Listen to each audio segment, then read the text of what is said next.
WOOSUNG, 44. Now, this is very appropriate because I am now 44. As of Sunday, I am 44 years old, which means I'm almost 60. So this very well could be a song to me as like a birthday tune in which I'll reach out to him and thank him. But if it's not, we still enjoy it and respect the artist. Reborn in the currents, echoes of water and light in peace.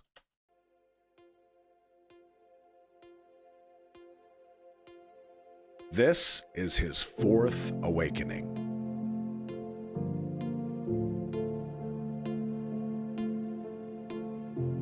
It should be effortless, a little of nothingness. It could be anything but this. Remember to take it in.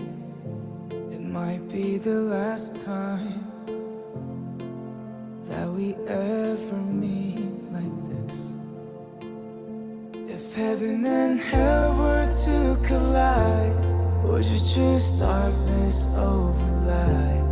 Did you leave enough of you behind? 'Cause no one lives forever.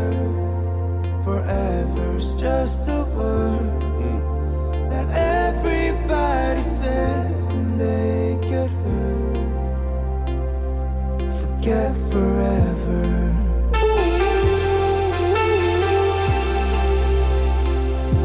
Forget forever.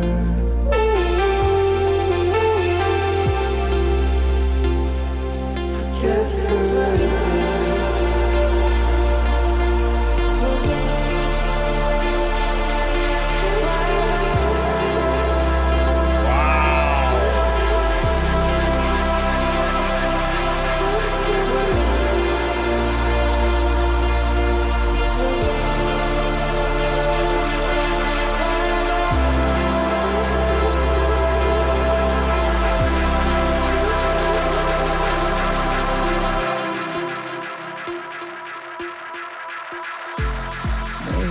Another life will be amazing, and we'll go back to who we were. Back in the good old days when nobody's hurting, nobody else but you and I. If heaven and hell were to collide, would you choose darkness over light? Did you leave enough of you behind? 'Cause no one lives forever. Forever's just a word that everybody says when they get hurt. Forget forever.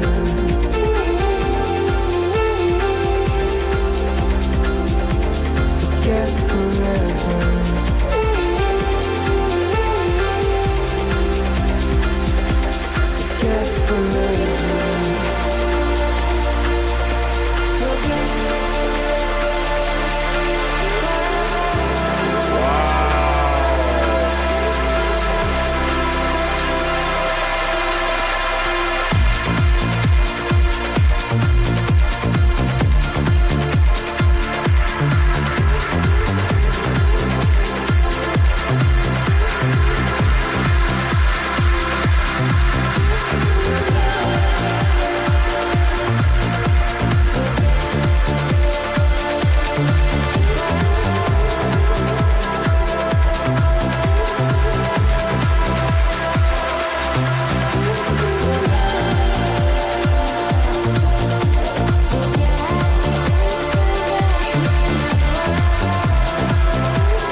Wow. Christian.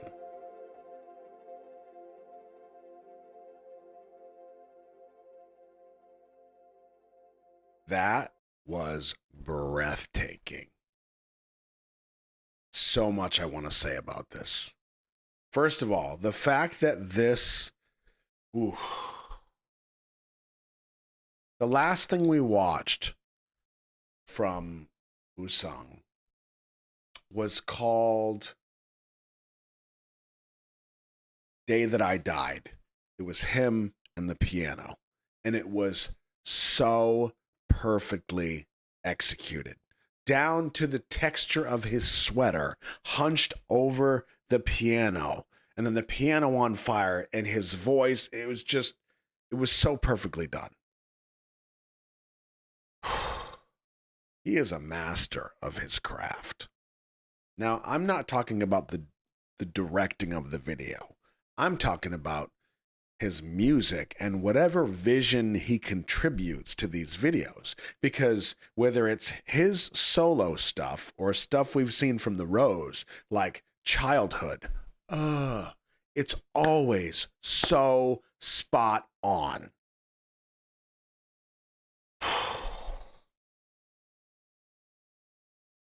I got to tell you, though,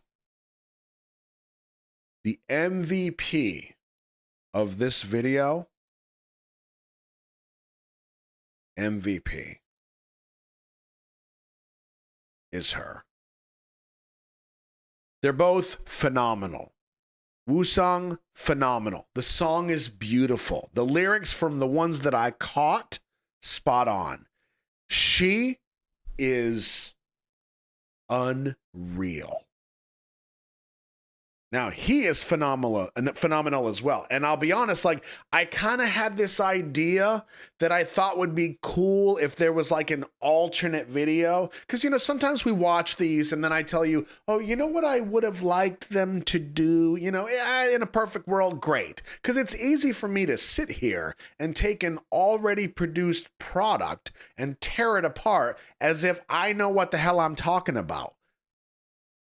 Yes, I'm a storyteller. Yes, I'm a director, but I'm not a music video director. The best I can do is sit here and say, this would have been neat. And that's pretty much the best I can give you. Aside from like, this is how they filmed this is effects, whatever. But this idea popped into my head. And I thought it's where they were going initially, and they didn't, and that's fine because the video is still just so magnificent. But when I saw her and him together with their facial expressions, and eventually they interacted with WOOSUNG, it made me want to see almost this storyline play out across the song to where she represented one side of WOOSUNG, like one side of him in some way. And then he, back here, represented this other side. Okay?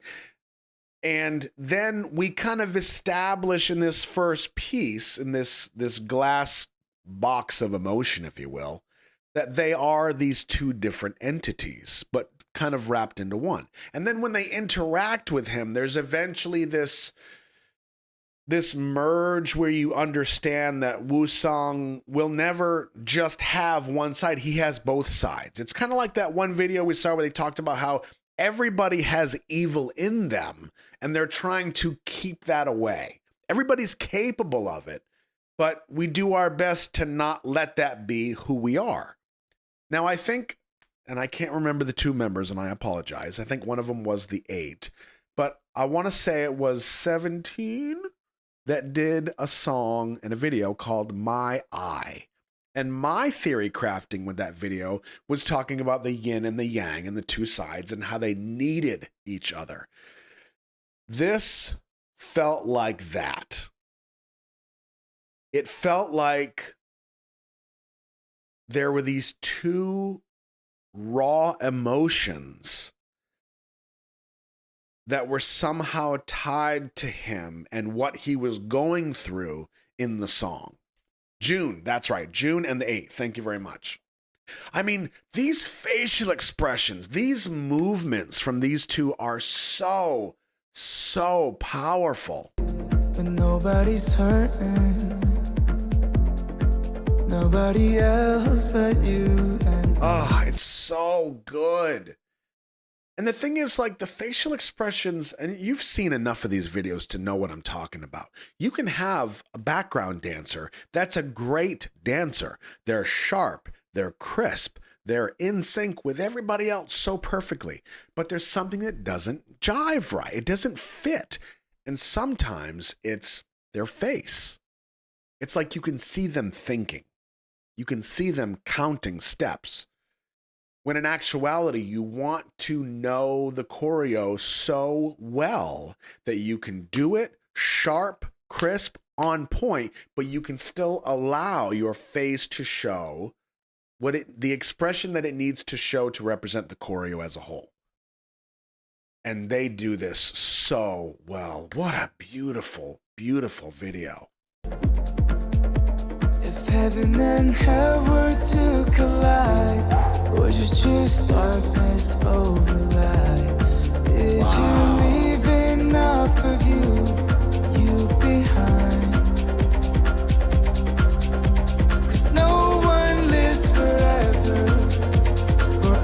Look at that, so good. And then right here, the fact that she is holding up his arm, that's what kind of led me down the road. Like, once I saw the facial expressions of the dancers and then she's holding up his arm, it kind of represented some kind of connection with them that could be. Now, I will kind of echo JoJo's comment here that says, I'm not the best at understanding interpretive dance, so I spend a lot of time trying to figure out what's going on. Or better yet, in this video, you're trying to figure out what's going on.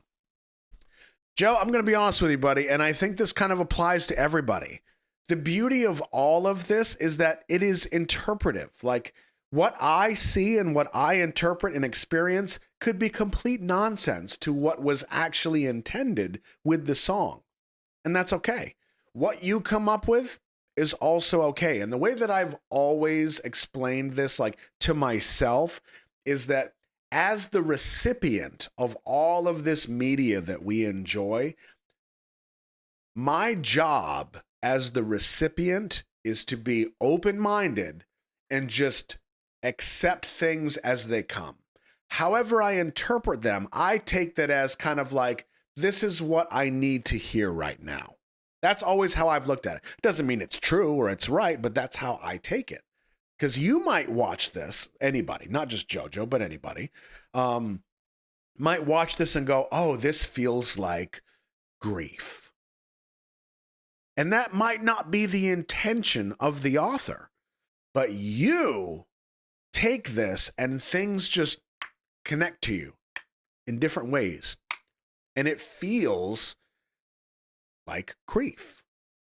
And there's probably a good chance that there's something in your brain, something in your heart that you are processing that this is trying to bring out. It's trying to highlight something to you that, okay. Just a little ping, just a little tap on the door. And you know me, like, I've always been I'm not really a fan of like, oh, this is right, this is wrong, generally. Oh, God, this is so beautiful. Forever is just a word. Wow.